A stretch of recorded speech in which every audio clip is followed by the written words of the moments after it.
I love having people in this room. I love talking about the great art on the wall. And the presenter, Jonas Ruta, he's going to come up and he's going to introduce the man of the hour, Larry Morse. Okay.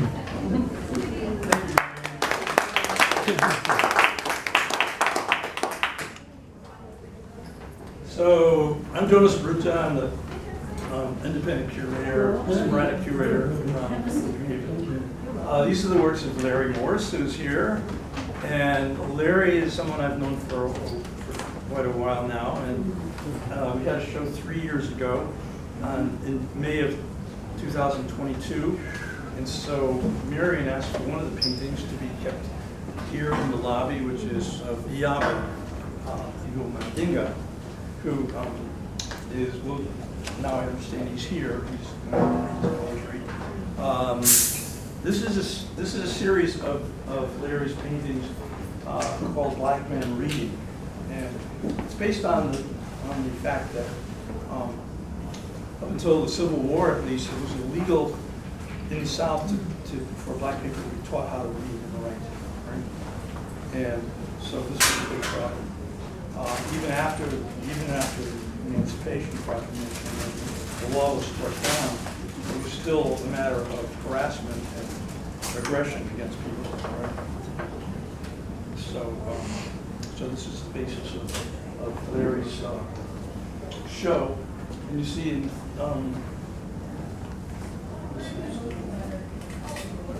you notice this is James Baldwin, the first piece there.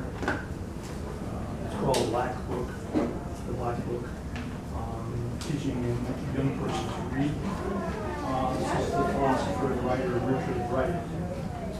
So most of the paintings are set in various locations: beaches, subway trains, gardens, and a great deal of color, contrast, and Larry's work, composition, scale of his paintings I really like too. So if you look closely at what he's done with the way he blends color like chiaroscuro, it's very skilled, really, beautifully painted. These are all oil paintings, which is also a very difficult medium to work in nowadays. It's not very common. So it is extraordinary in that sense, very much so.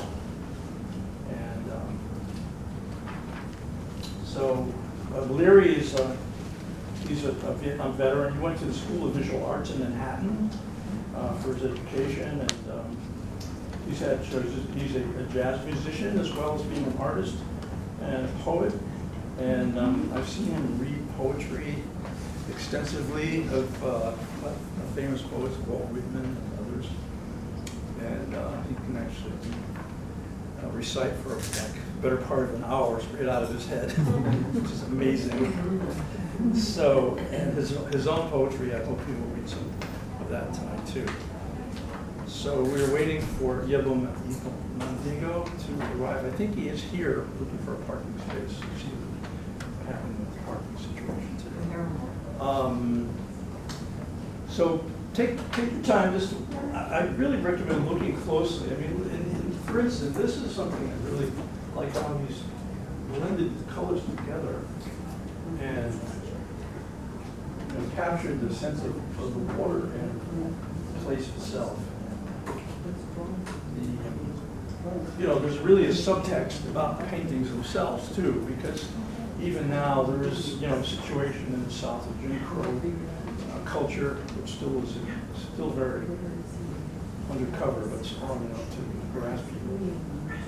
So, I worked with another artist, Winfred Rember, who had the personal experience of surviving being lynched in Georgia in the 1960s.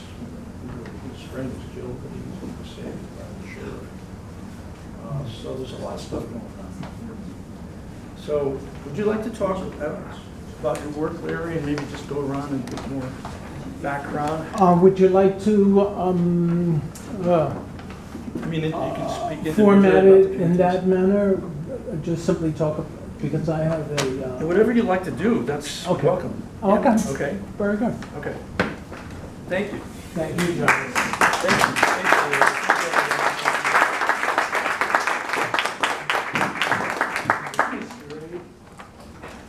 Look at all these lovely people out here to see my work and to hear me talk, hear me be, what would you say, dominate the conversation. But thank you very much for coming. It's very gratifying for me. Generally, I'm consigned to, or as I tell my friend, sentenced to standing in front of my easel. And now I get to see a whole other perspective and live this reality in a totally different way. One I'm not easily able to anticipate or even contemplate while I'm doing the work. So this is a very special moment for me. And I'm very grateful for your interest. My name is Larry Morse, and let me share a poem with you. I too sing America. I am the darker brother. They tell me to sit in the kitchen when company comes, but I laugh and I eat well and I grow strong. Tomorrow I'll be at the table when company comes. No one will dare say to me, eat in the kitchen then. Besides, they'll see how beautiful I am and be ashamed. I too am American. Thanks for the news.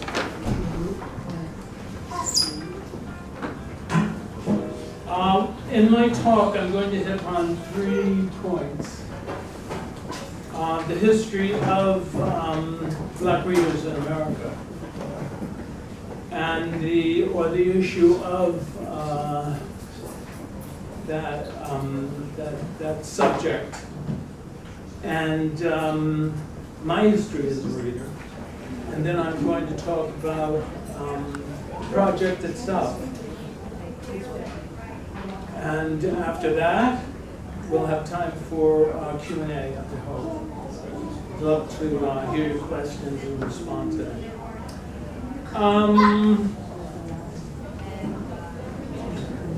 Here, my mission statement. As a result of economic, social, and historical realities, reading as a way of life has hardly been as sufficiently emphasized in the black culture as it is in others. The task of teaching the skill and the love of reading has been left to educators. However, the development of adequate reading skills require that the early home environment play a major part of that process, and blacks as a whole are not afforded that advantage. For the most part, that is, as a result of well-known outside pressures. Instead, the media and one's peers play a major role in shaping the lifestyle of young black children. These factors place no emphasis on the value of reading as such.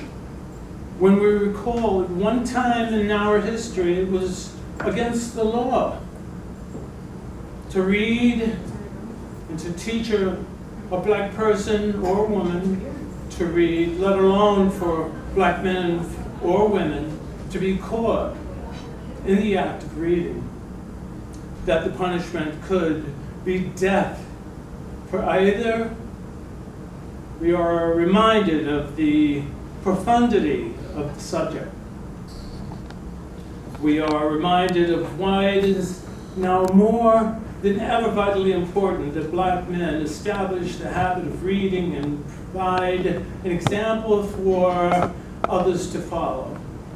Having pondered these factors, I am committed to providing for the world images of black men reading.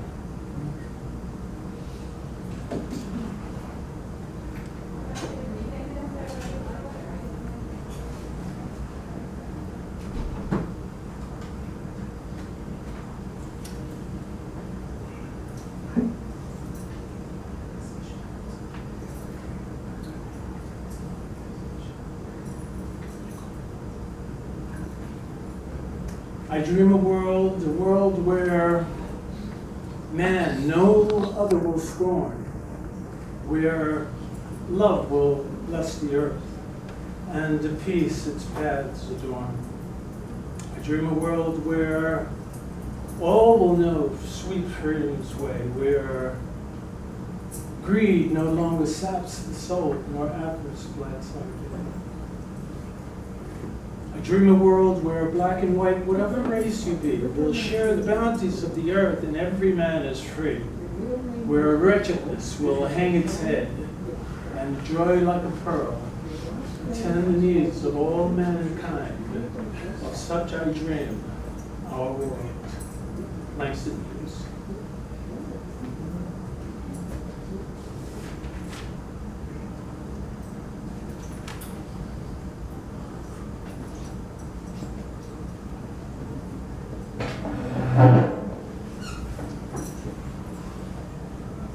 I am the product of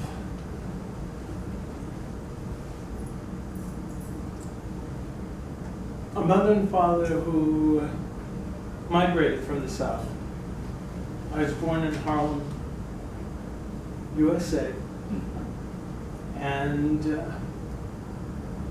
was made to endure the reality of a broken home early in life.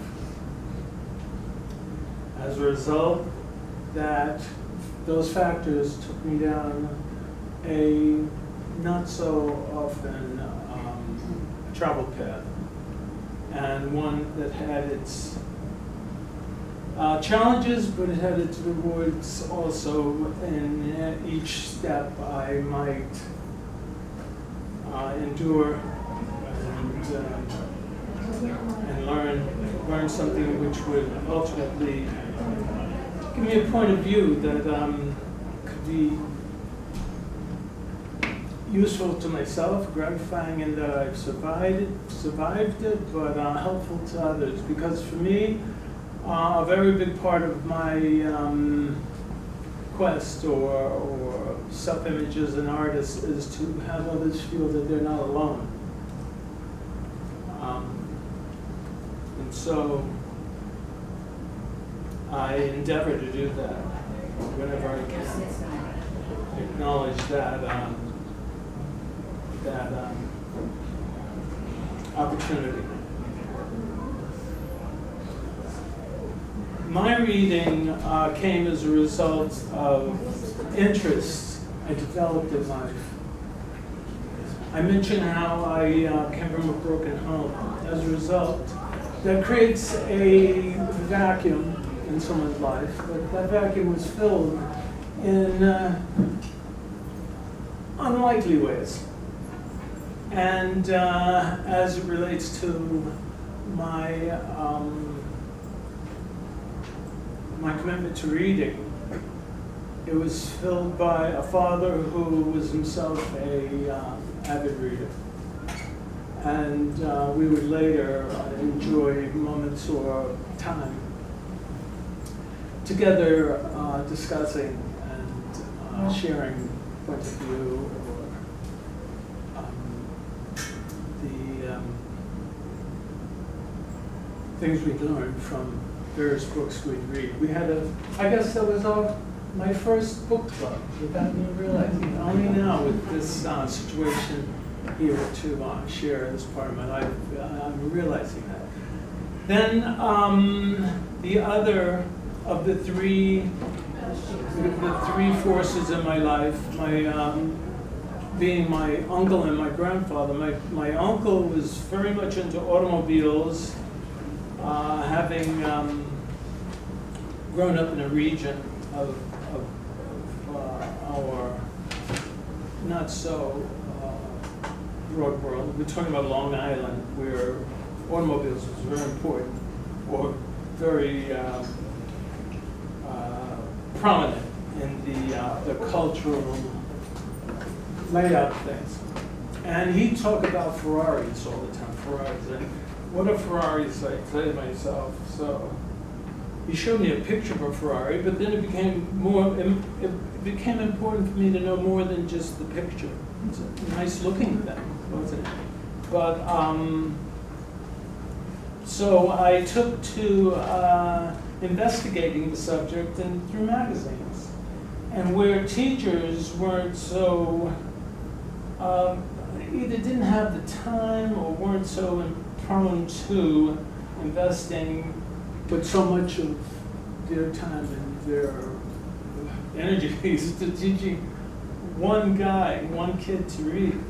I taught myself pretty much how to read by through that interest primarily. And there are implications there, which we could, share personally in a one-on-one, which had very advantageous,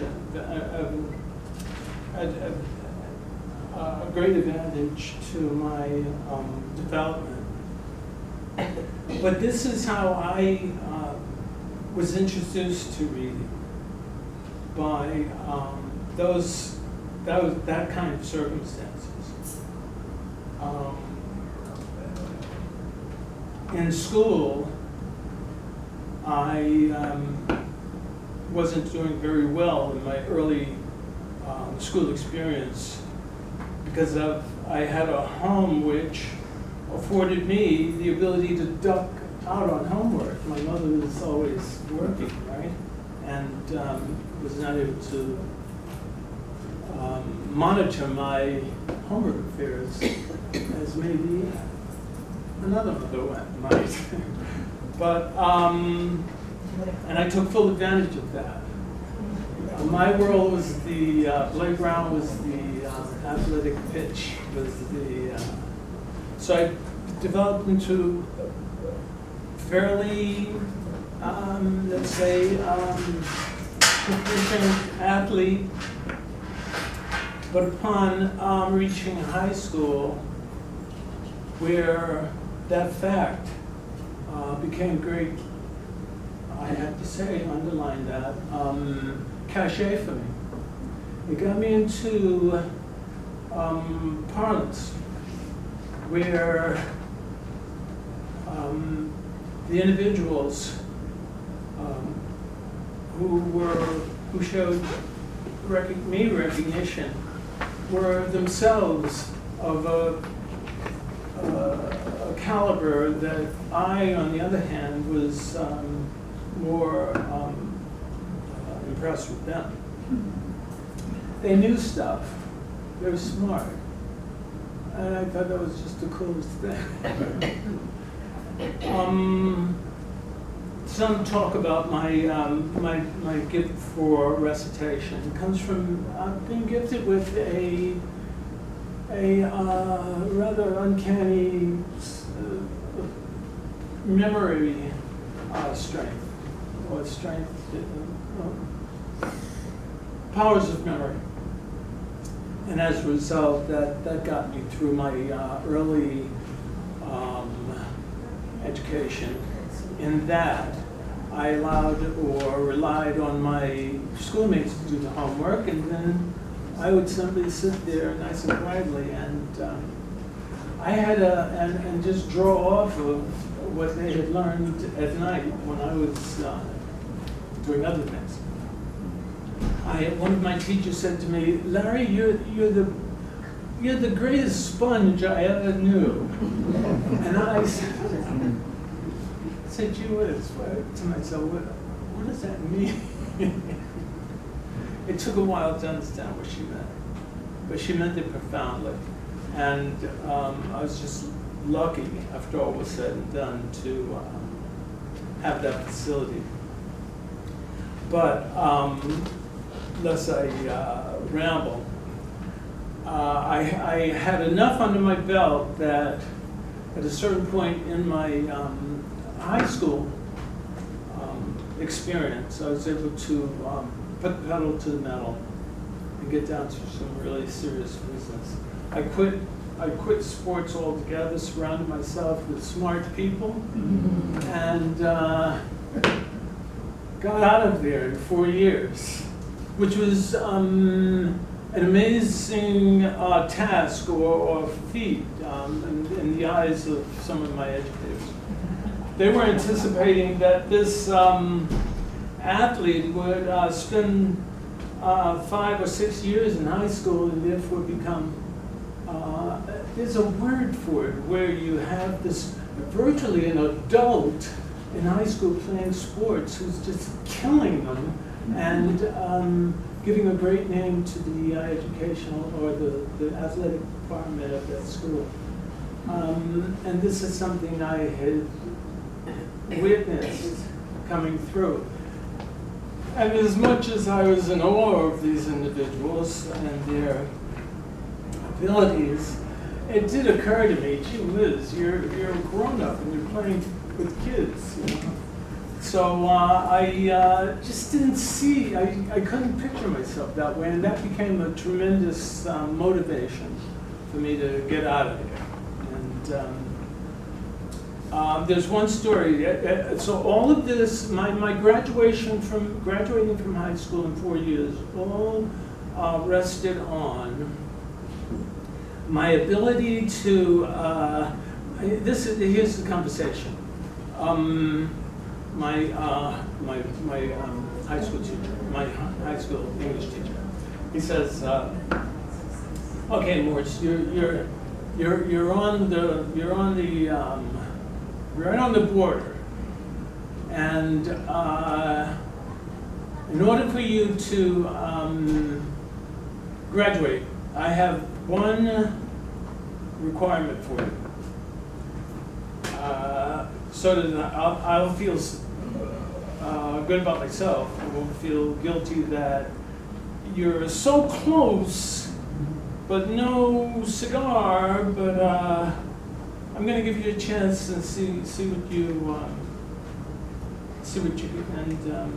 can do." So without his realizing my strengths and recitation, he says, I require that you memorize Macbeth's soliloquy. So, and he didn't like me at all. Maybe for good reason, because I was probably wasting his time taking up space. You know? But I come in on the required day. End of the week, it turns out. I remember it so vividly. And there I go. Tomorrow creeps in its pace from day to day. He turned white as a sheet. I was concerned for him. I thought maybe he was gonna faint. And that marks the true tipping over into a world of knowledge, because I felt that was sufficient. I felt sufficiently that was my home, and I deserved to be there too. Because all the way up until then, I had a slight inferiority complex with all these smart people around me. Grew up in Long Island, where we're talking about black professionals who had kids who just were whizzes, you know, they were great. So it's interesting how these things work on a person psychologically, and it's only when I have this opportunity, because I want to promise you that I don't live my life thinking about high school at this point. But there comes a time when I have to recognize these important forks in the road, crossroads, moments of truth where they determine the rest of your life. And so that's what that was about. So at that point, I went into the service, because we were talking about a time when there was a war raging, and I was like grist for the mill. So I call myself, after having researched the fact a little bit, slick by volunteering for the draft, which turned out to be most advantageous in that it afforded me those advantages a person who volunteers to go in, period. But in my case, I would only have to stay in 2 years.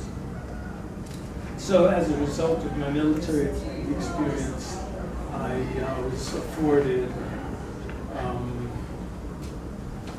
under the GI Bill, attendance to a private art school in New York City. And that's where Ellen and I met, my wife.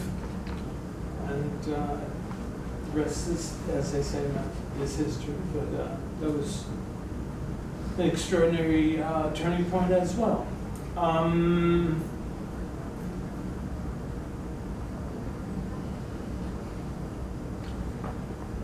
Pardon me. So Larry, could you talk about how you developed the idea of the series of paintings? Okay, you read my mind.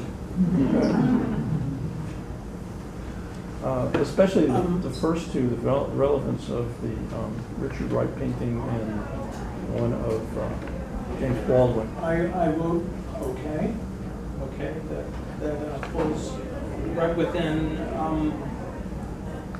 what I was hoping to say. But in the meantime, within this black hive tonight, there swarms 1 million bees. Bees passing in and out the moon. Bees escaping out the moon. Bees returning to the moon. Bees returning through the moon.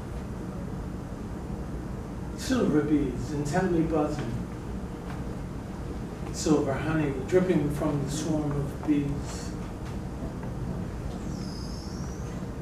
The Earth's waxen cell of the world comb, and I a drone lying on my back, lipping honey, getting drunk with silver honey. Wish that I could fly out past the moon and curl somewhere in some far-off farmyard flower. Jean Turner.